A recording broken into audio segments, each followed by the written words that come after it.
Okay na yan. Lipat bahay ka. Aray ko. Ano ba? Kaya mo ba buhatin yan? Hindi mo siya ilagay sa ganun ba? Hindi ko siya. Lapit ka lang naman. Dito na tayo sa Sarkata. 20 minutes na ako nagbubuk. Wala akong kabuk eh. Aray ko kaya ka sa akin nagbuka ha. Malapit na tayo. Nangalay ka na ba? Laban lang. Walang choice. Hindi na sa'yo. Huwag ka kasi magdadala ng maliit eh.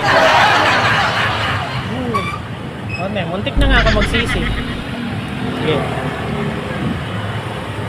Konti na lang magsisisi na ako. Eh pag malalapit lang naman, medyo pinagbibigyan. Pero pag malayo talaga, never. Oh, delikado. Saka bawal din sa amin yung sa amin. Overloaded ka na eh.